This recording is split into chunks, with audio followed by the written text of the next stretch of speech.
Welcome. It's 3 in the night, and the book I have is The Lean Startup. So, this is a book written by Eric Ries. This is a book, as you can see by from the name, it's a startup book. And I'll go through the entire book for you so that you don't have to read this 300-page book, 275-page book. I am going to deliver the essential information to you so that you don't have to worry about anything else. Okay, so let's just dive into it.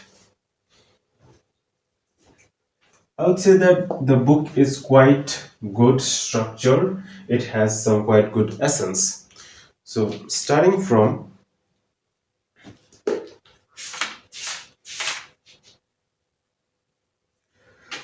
in page 3, we have a good advice, and the advice is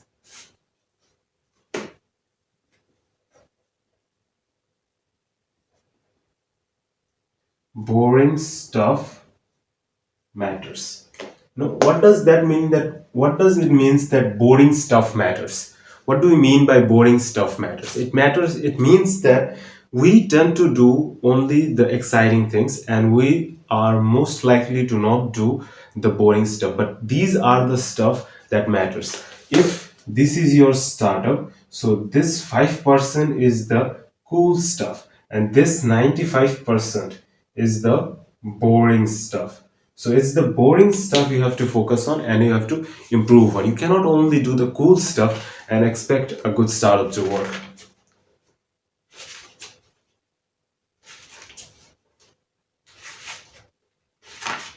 Let me find a new thing, interesting thing. As you can see, I'm just rolling down the pages and there's nothing that you should know in these pages. I wasted my time reading those pages so that you don't have to. You would get the only important information that you need to know. So, the next advice is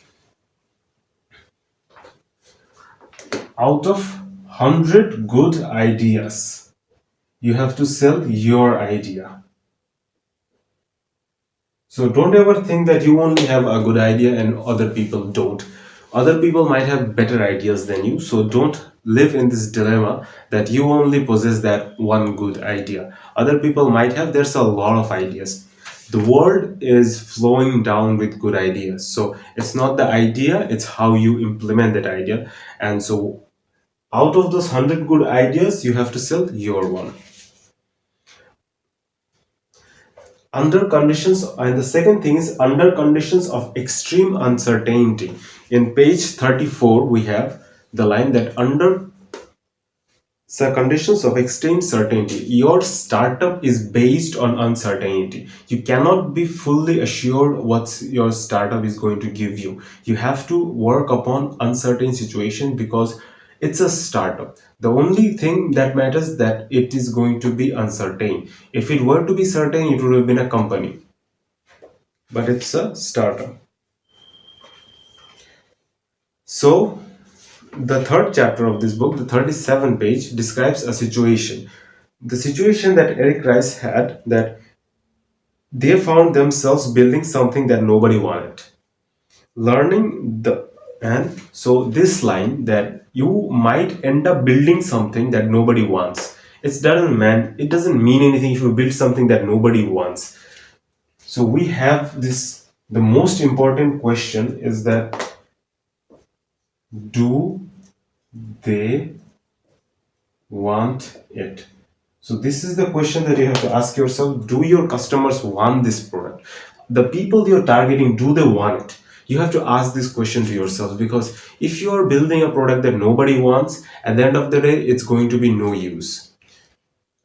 Learning is the oldest excuse and the most lame excuse.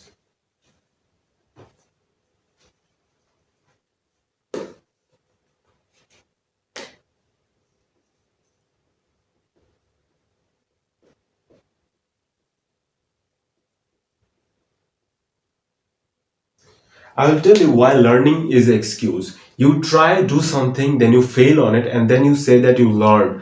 Well, if you just wanted to learn, you could have learned the other ways. You didn't have to waste that much amount of time. So don't fall in the trap of learning excuse. Learning is the most heinous excuse you can ever give. So if you want to learn, make it a good learn, and if you want to do it, you do it. But don't make a product that nobody wants and then say that I learned from it. It was nothing but excuse.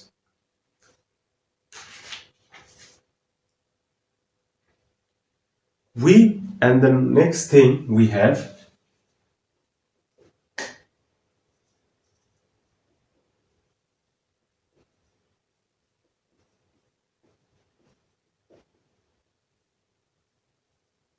The next thing we have is validated learning. Now, what do we mean by validated learning? What we actually mean by validated learning is that we learn alongside, we experiment alongside, and then we learn. We don't fail at the very end and then learn. It's like if this is the entire project and here you fail and you learn, and if you learn, it is not a validated learning, it's a excuse. But if you fail, you learn. You fail, you learn. You fail, you learn. You fail, you learn. So you learn the entire process, and in this case, you had the validated learning.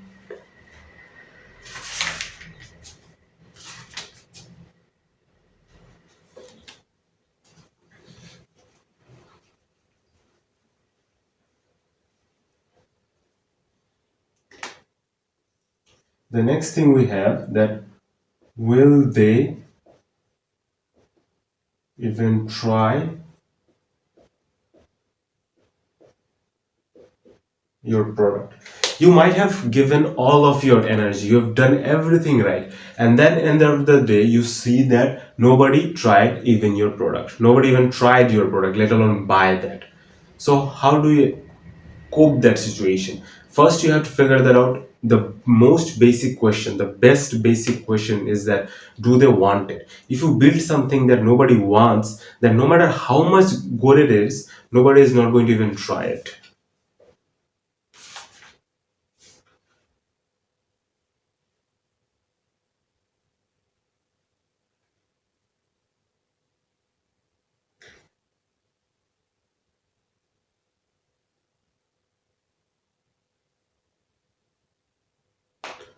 Now,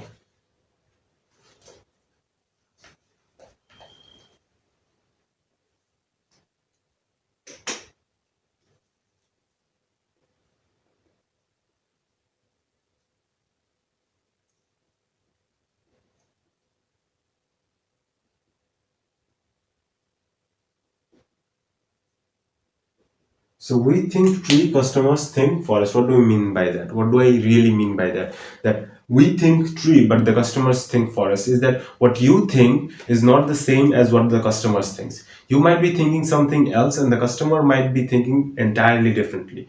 So you have to know that what customers think, because most of the times what they really think is not what they say, and what they say is not what they really think or they react to. Now,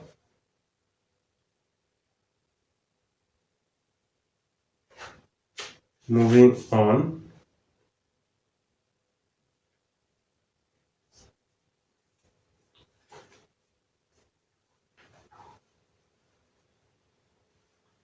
Now the next thing is, do your customers really want this product, or you want to just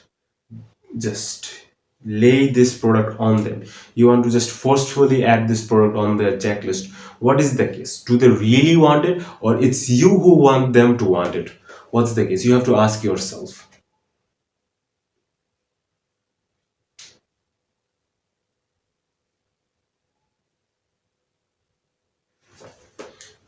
Then another important thing,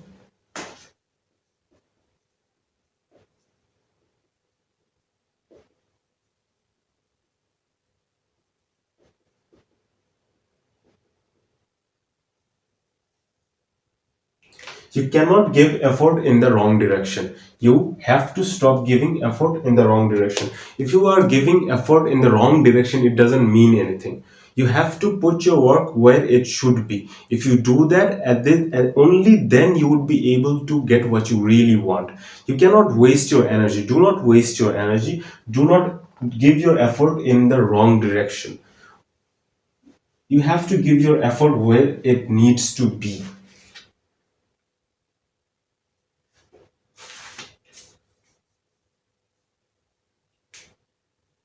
Okay, and next thing is having bad assumptions and shipping late.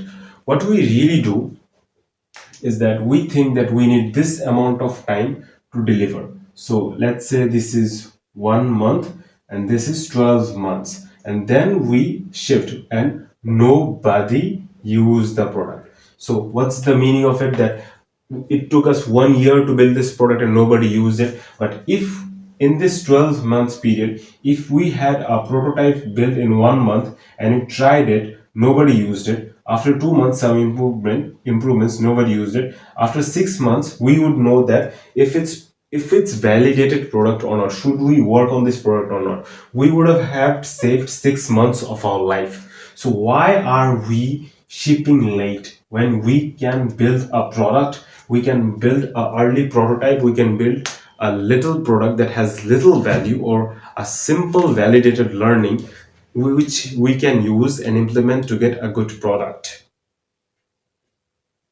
Lean thinking defines value as providing benefit to the customer. Anything else is waste. So we have the definition of lean thinking in the page 45. I'll read it again to you. Lean thinking defines value as providing benefit to the customer. Anything else is a waste.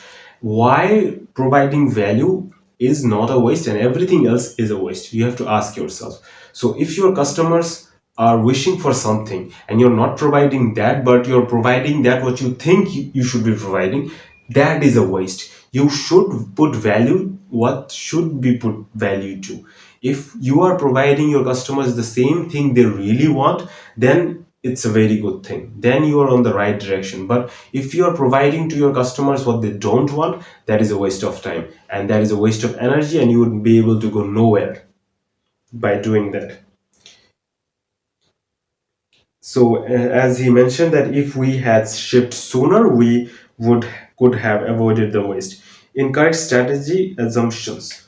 Okay, so what we do, we have assumptions of customer satisfaction. We have assumptions what customers really want, but our assumptions don't do it. You cannot assume that your customers might be wishing for this and then build a prototype and then build a product and then sell and everyone is going to buy that. Startups don't do that way. People don't work that way. If you are just thinking and thinking and come up with a product, you'll most probably not be able to sell that product. What you have to do is go in the field, build something, and then know is it working or not. If it's working, then build on it, then improve on it. And if it's not working, you have to leave it. That is a startup. Learning is fooling yourself. Assumptions about customers' need is foolish. I've said it before. You're assuming if you're assuming what's your customer what if you're assuming what your customers want, that assumption is a wrong thing. That assumption is a bad thing to do. That is a waste of time. You shouldn't be doing that. You shouldn't be doing that. So we have to do validated learning. And what I've said, what is validated learning? You learn by the process. It's easy to kid yourself about what you think customers want. Also easy to learn things that are completely irrelevant. So one thing, if you're learning something that is completely irrelevant, you don't need to learn it. Why are you learning it? You don't need to learn it. That is completely irrelevant. So kidding yourself to the fact that this is what customers want and this is I've learned from it, this is complete bullshit. If you want to learn it, learn it. If your main goal is to learn something, then go and wish to learn something. Go through the learning process. And if your goal is to build a good thing and attract customers, then do it. But don't do both, or don't go there and build something and fail and then excuse yourself saying that I learned something from it. Do not do that. So where do we find validated learning, or what is even validated learning? So we had fascinating theories about what we had done wrong and what we needed to do to create a more successful product. Okay, so I would provide a pie chart for you.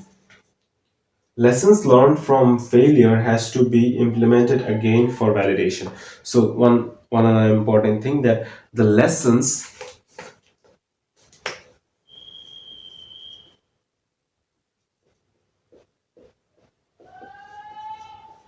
should be implemented.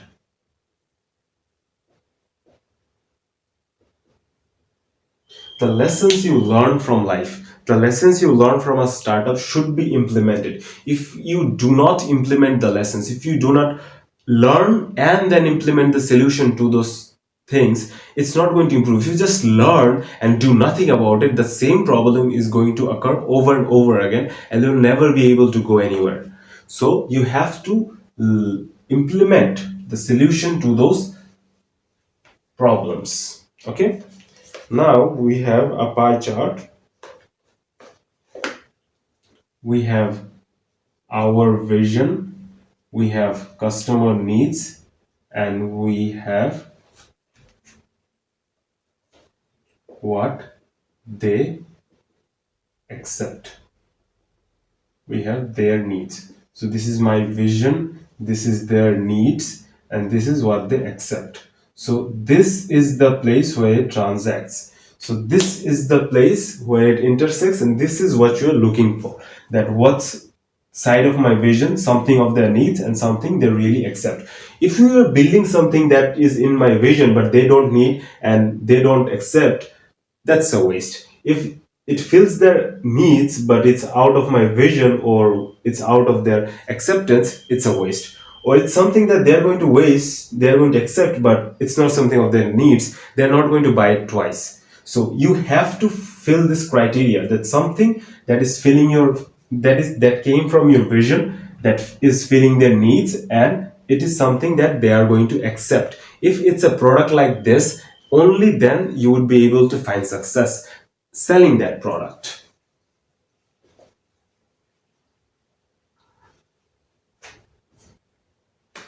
Moving on, we focus on what we desire to focus, but we should be on the things that are needed to be focused. So this line is very important, that we most certainly tend to focus on the things we like to focus, although we shouldn't be focusing on those.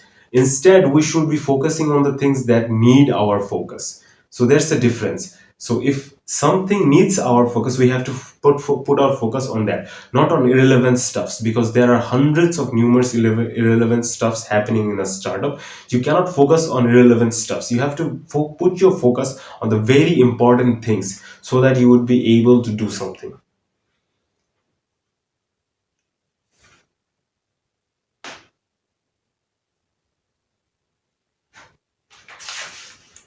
Then we have figuring out, make it easier, making something easier to understand, making something easier to build. What do I mean by that? So there's a method that if you can sell it to your grandmother, if you can sell it to your mother, if it's that easy to explain, you would be able to sell it to everyone. But if it's not that easy to explain, that I can assure you that you are going to have a very hard time with that product. So figuring out the right things to build, it is very important, that figuring out the right things to build. So it comes back to the same old question, that are you building the right product? What are you building? Whatever you are building, do people want it? You have to know that whatever the thing you are building, do people want it? You have to ask yourself that. The risk of a startup that will build something nobody wants, the best risk of a startup.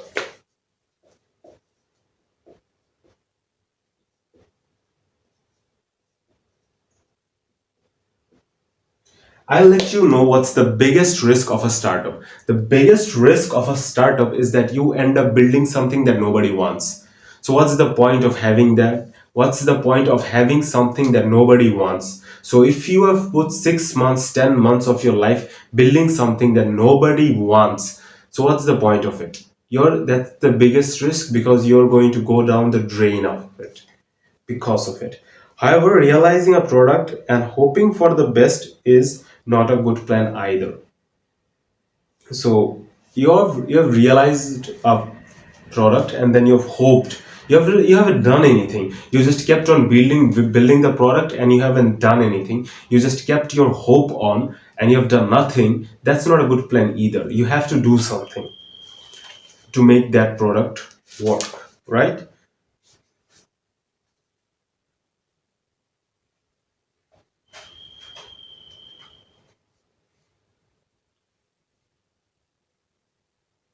Okay, the next thing is that low quality working prototype might work but never will change lives. So, if you are building prototypes but your prototypes are low quality, those are going to be working properly, but those are not going to change your lives. Those are not going to change the future of your startup. So, if you want a good success, if you want success, you have to build good quality prototypes. Low and cheap quality prototypes are not going to take you anywhere. And now you have to ask yourself a very important question. The best,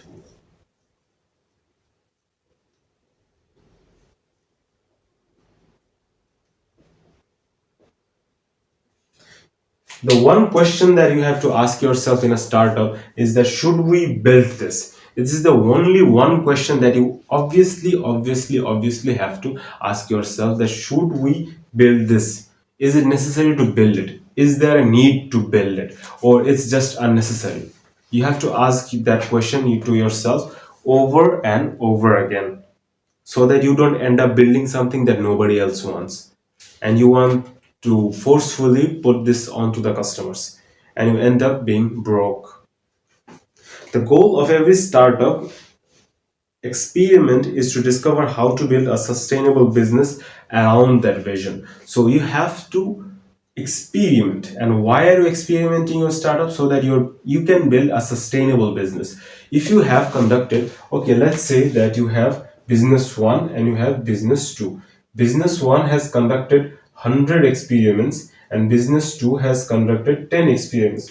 Which business do you think would be able to survive? Which business would be able to would be able to give fruitful products? Obviously business one, because it has conducted 100 experiments and it has 100 solution, because it has 100 problems. But this 10 had 100 problems but could come with only 10 solutions, so there are 90 problems left. And do you think this startup would be able to survive?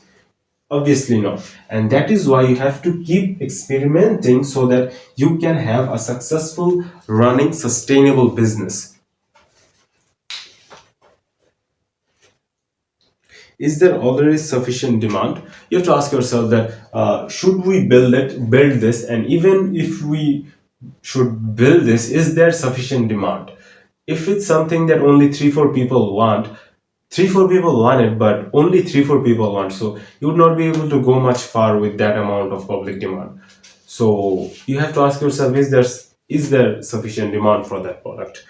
Start with small working prototype. Customers themselves are unaware of their actual interests. This is one thing, that customers don't even know what they really want. They are unaware of their personal interest. So what you have to do is you have to build a small working prototype, and you have to then launch it to the market.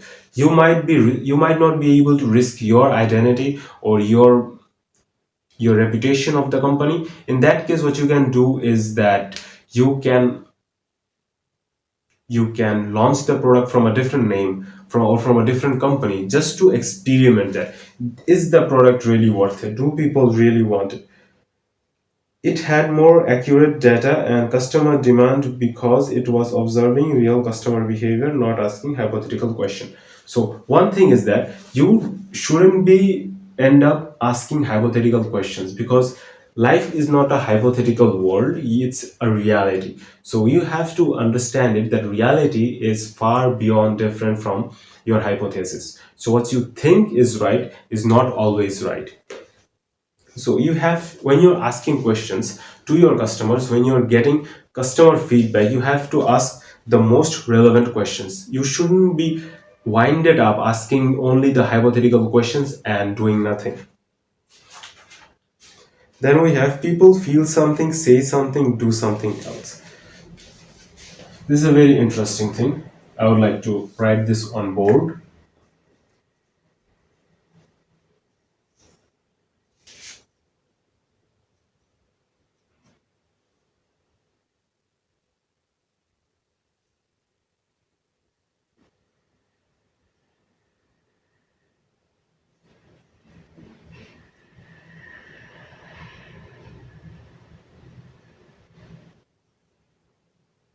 So normally what happens is that people feel something, say something and do nothing or do something entirely else. So you might be thinking that only speaking to people or knowing their feelings or how they're reacting, you'd be able to know that is it a good product or not, but that's not the case, because what people think, what people do and what people say are very different things. And this is not that people are lying. People mostly don't know what the product is going to be and is it even going to be a good product or not. Do you think before the invention of a very important product, say a very expensive shoe company, so people knew that they need expensive shoes? I don't think so. But when the company was launched and then people were convinced that they need it, their reaction gave it a try, and that's why we have very expensive shoe companies.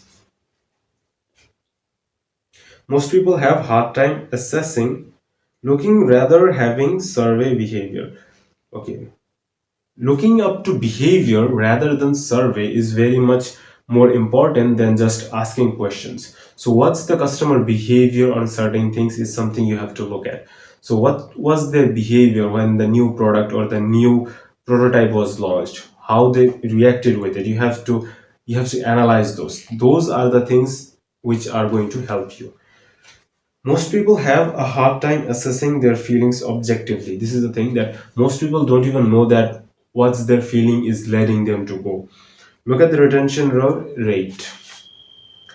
Early adopters need most are forgiving and give feedback. So what is early adopters? The people who adopt your product on the early stage are called early adopters. They are most likely to be forgiving and give good feedbacks. But in the mainstream media, in the mainstream customers, they are not that much forgiving and they really want the finest of products. So even if you're building a prototype, you have to give that prototype or introduce that prototype to the early investors. You cannot just go and launch the product to the mainstream customers, because they do not forgive and they want to have the finest of products. They want to have a product without any kinds of defects.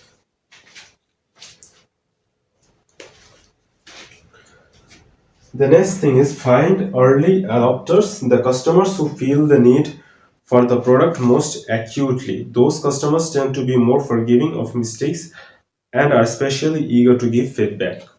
So you have to find the customers who are willing to be your early adopters. And what is the early adopter? Who those people who really need the product.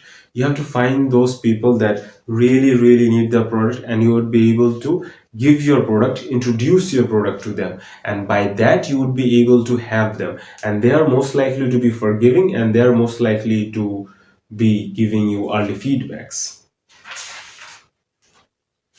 Do consumer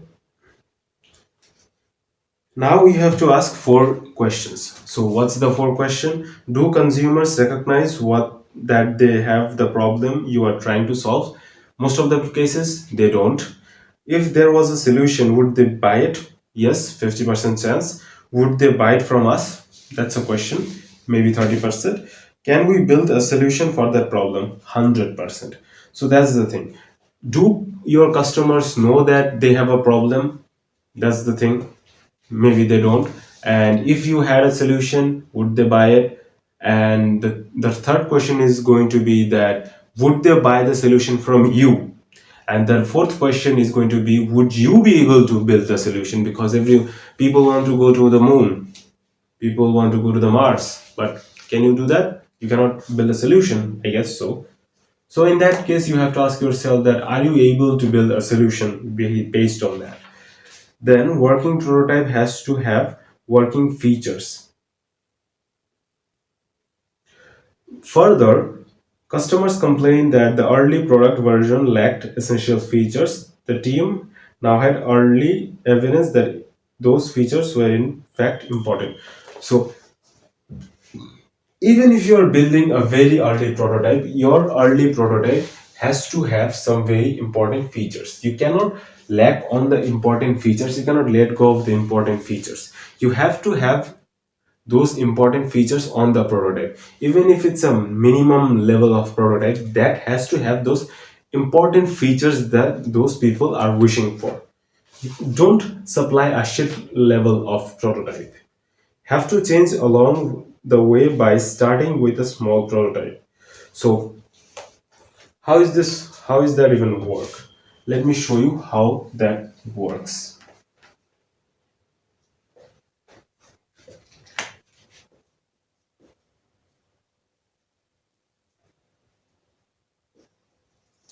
First, what you have to do is have to build a single prototype of a product, whatever you're trying to sell. Build a simple prototype on that. Then experiment a test and then modify it. And then again experiment it and then again modify it. And you'll have a loop and keep on going on this loop up until you'll have a product that can hold a sustainable business, and a product that you are ready to upload, or a product that you're ready to launch. So you have to see that this prototype working or not. You have to keep on experimenting on that prototype, so that at the end of the day you would be able to launch that prototype to the mainstream customers. Then moving on, feedback can come from home hotline numbers, complaints that are called as very specific people, tangled advertising, months for project to be built.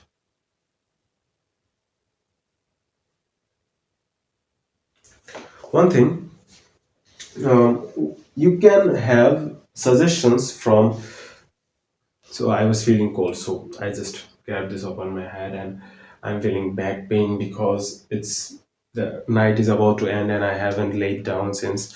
So I'm feeling very tired. So about this prototype, your feedback are going to come from the hotline numbers. You have to be active on the hotline numbers. You have to know what your customers are complaining about, because their complaints are the key for your improvements. You'll be able to know that what are the complaints and what are the most common complaints. Try to solve them. If a complaint is coming from a single customer out of a million customers, you might not need to focus on that. Rather, the complaint that is coming from 100 customers, or 100 or 1,000 customers, you have to work on that, because if you don't fix that, maybe the rest 99,000 customers are going to face that problem sooner or later.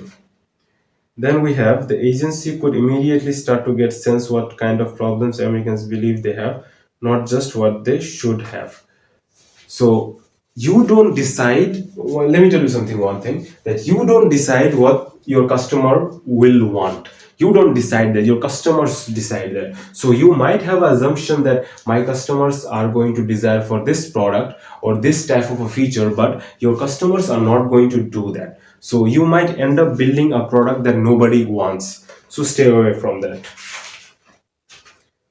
Going to our next chapter, information is much more important than dollars.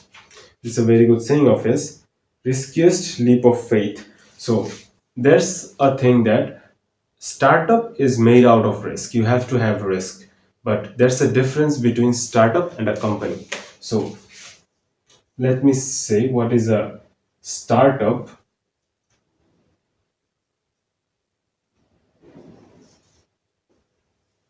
So have you ever wondered that what is the difference between a startup and a company? Let me tell you something. What is the difference between a company and a startup? A company would be able to provide you 100 different solutions to 100 different problems, but a startup is going to be able to give you one solution to a one simple problem. The thing is that a company would be able to give you 90% efficiency in the solution, but because the startup is providing only one solution to a one single particular problem, it is going to be able to provide you with 95% of accuracy, and that extra 5% of efficiency is what attract the customers to come to a startup rather than a company. And you have to, as soon as you understand this, as much as it is going to help you as an entrepreneur. If you are building something that nobody wants, it doesn't much matter if you are doing it on time and on budget. So that's the question. If you're building something that nobody wants, it doesn't matter how fast or how late you build or how and what's the budget is. Even if you're building it for free, if nobody wants it, it doesn't make any sense. If we have discovered that one of our hypotheses is false, it's time to make a major change to a new strategic hypothesis. Make something that people need and want and change it accordingly while providing it. So that's the lean psychology. I've said it earlier, that is it feeling the need, is it feeling the customers uh, acceptance policy, and if it is it out in your vision. So what you have to do, let me tell you something.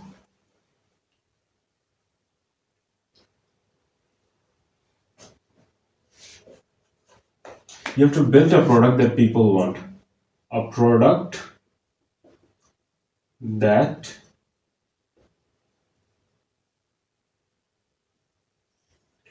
So, if you want to build a startup, if you want to run a good startup, you have to build a product that people want. And then you have to experiment on that. Then you have to completely improve that. You have to constantly improve that product. And by then, you would be able to have a sustainable product and a sustainable business. That is how a startup works, and that is how a startup grows. Customer retainment is a must. So this is a thing that customer retainment is a must. You have to retain the customers. You cannot have 7 billion customers. You have to retain those customers. Why do you think Apple is very popular? Why do you think Apple leads the market? Because Apple's retention rate is very high. If someone is buying an iPhone, he's buying an iPhone over and over again. So that retention rate is more than 100%, because that person is going to ask his friends to buy, and that person is marketing, that person is doing the advertising for the company. Users came back to the site every single day. Okay, if the product is so good, marketing is unnecessary. So that's one more thing I would like to say, that if the product is good enough, you don't need to focus much on marketing, because your users, your customers are going to work as marketing agents. They are going to advertise your products to their friends, and believe me, when a friend advertises something to a friend, that is far better than any kinds of marketing you can ever think of. So what you have to do is build good products so that people would have the retention rate. You will have the customer retention rate, and alongside they will suggest this to their friends from their heart. And that's why you'd have new customers, and you would not need to improve you would not need to invest in marketing, because that's a very hard thing to do. Startups need to conduct experiments that help determine what techniques will work in their unique circumstances. The goal of a startup's early efforts should be to test them as quickly as possible. So another thing that you have to remember, that whatever the experiment you're opposing, it has to be as quickly as possible. You cannot take months to do a experiment. It has to be very quick. Another thing, that what would be the timeline of a startup? How much time should you take to build a startup? Sorry, a prototype. It shouldn't be days and it shouldn't be months, it should be weeks. The ideal time to make a prototype is 4 weeks. So you should be able to build a prototype in 4 weeks, and then you will be able to upgrade that.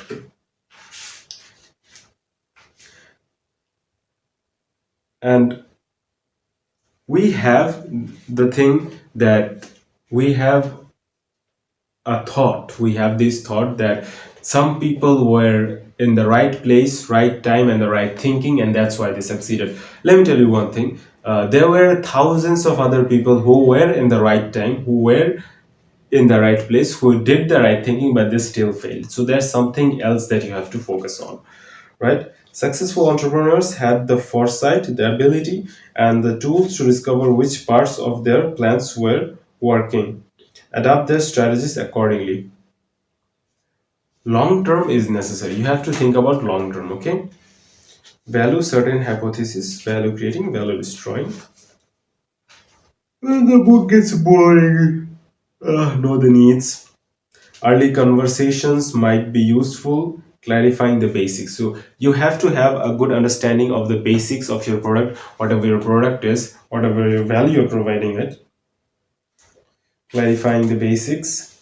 The magic, okay, no amount of design can anticipate the many complexities of bringing a product to life in the world. One thing I would like to say,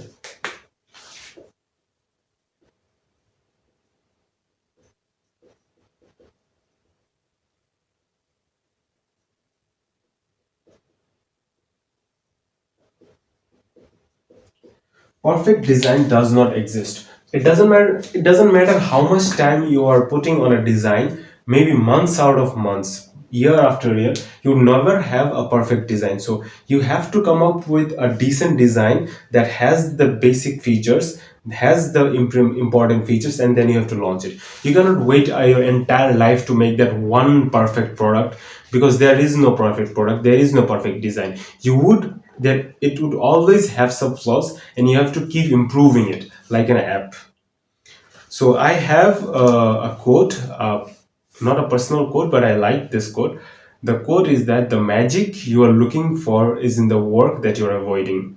So it's the boring work that you are avoiding. Your back of your brain, your mind knows that this thing should be done, but you're not doing it because you just don't like to do it. And you're doing that what you would like to do. If you keep on doing what you like to do, you will end up watching Netflix and a fat piece of shit. So you have to do what you don't want to do too. In a startup, it's mostly about doing the things you don't want to do. Make a working prototype, viable product, and then keep improving. Very few complain and most digest. Creates a new one thing that most of the customers are not going to complain. So if you are building a product and only 4% of the customers are complaining, then be sure that 30% of the customers are having that problem. But most people do not go that far beyond to complain that, because they will just change you, they will just change the product, they will just change you, they will just buy the product from someone else. They're not going to complain it, because even if they complain it, you're not going to return that. And what's the guarantee that you're going to make a good product after that? Creating a very simple and small prototype at first. At first, you have to build a very small prototype and then you have to work on it. Unnecessary features are unnecessary. You have to know that is it necessary? Is this feature bringing you money? You have to ask yourself this question, that is this feature relevant enough? Is this feature bringing you money? Is this feature necessary? The thing is that unnecessary features are unnecessary. You have to remember that. What people spend time most money is product. Now create MVP. Once you experience the solution, you can one thing I would like to say, that once you experience the solution, you cannot live without it. What does really mean? So if you're having a problem with your phone, right, and the solution was introduced to you, once the solution is introduced to you yourself, you would not be able to live without the solution for your entire life, because you have experienced the solution. Now you don't want to live with that problem anymore. Uh, So, what is MVP, right? MVP means minimal viable product. It's a form of a simple prototype. I'm going to use the word prototype because MVP is the word is used in this book, but don't I don't like to use complicated words. Instead of marketing themselves to millions, they sold themselves to one. That's a good thing. Rather than, if you're building a product, rather than rather than advertising the product to a million different people, sell that product to one customer. Sell that product. I'm going to write it down.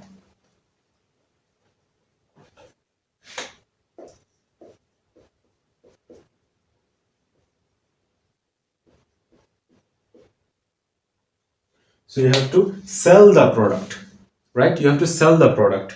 You cannot just advertise the product to a million different people and don't sell to anyone. Rather than sell to a single human being and then keep on improving on that. So that is what you have to do. After a few weeks, they were ready for another customer. Each customer they brought on made easier to get the next customer. Get one customer, sell and improve.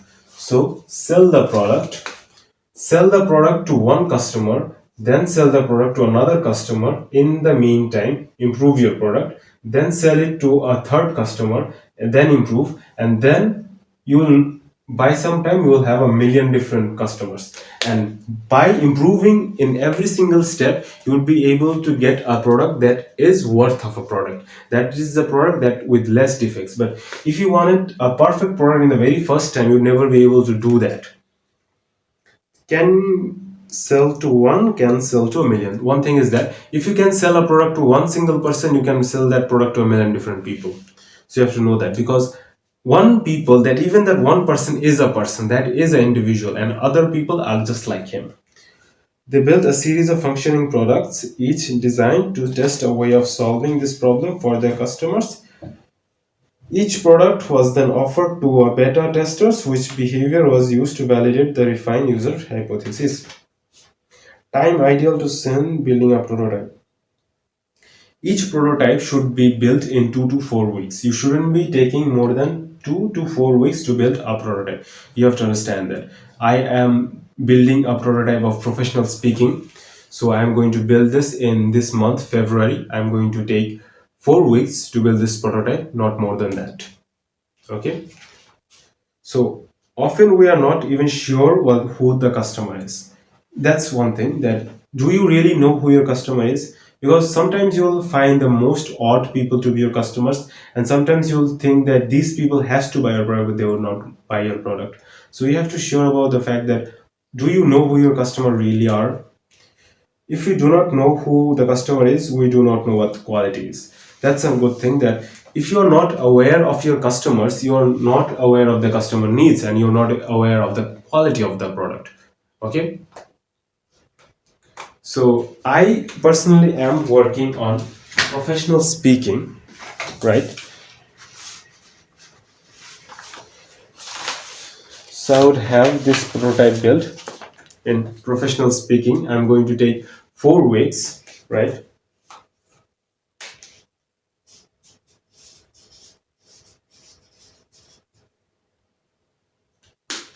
I just wrote it down. February 2025.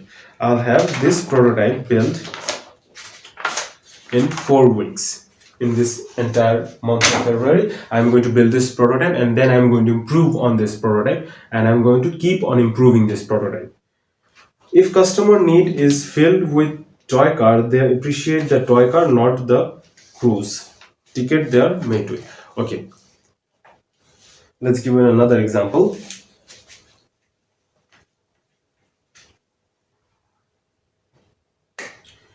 Let's say this is a toy car, and your customers want the toy car, but you give them a rocket.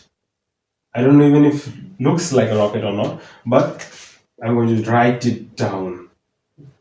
If your customers want a car but you give them rocket, they are going to appreciate the car rather than the rocket, because a rocket is useless to them if they cannot sell it, but the car is useful for them because they want it. So you have to know that, do your customers want it or not?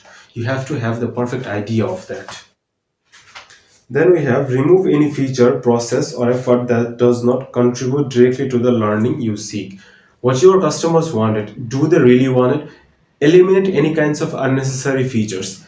If nobody is using it, eliminate it. It's just going to make the thing complex. The only way to win is to learn faster than anyone else.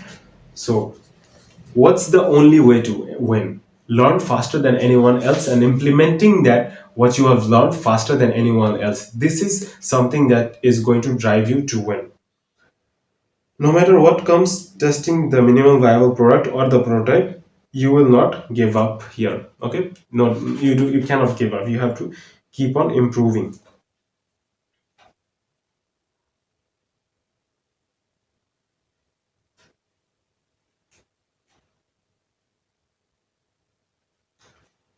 And there's just normal things, very normal things, and I'm not going to dive myself on those normal things that are, because whatever it had, whatever the lean startup had to say, I have gone through. So what is the lean startup? The lean startup is like a bullet.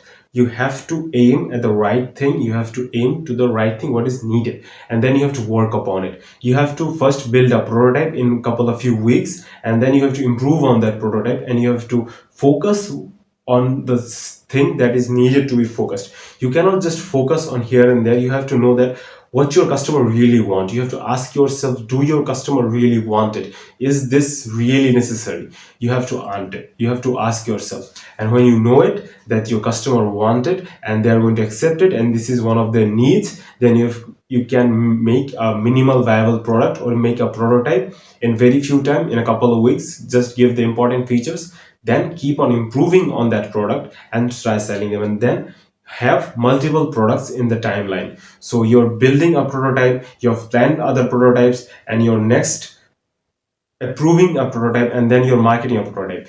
Make a product so good that your, even if your own customers, the people you are selling to, they advertise your products for you. You don't have to go to other different places to advertise your product. This is the lean psychology. This is the lean startup. You kind of lean to understand it. You just go another way. If you have the lean startup capability, the lean startup mindset, it feels like a superpower, because if you know what's the right thing you have to focus, what's the thing you have to put your focus on, you know that. And that is the lean startup. I hope you enjoy. I hope you find this useful.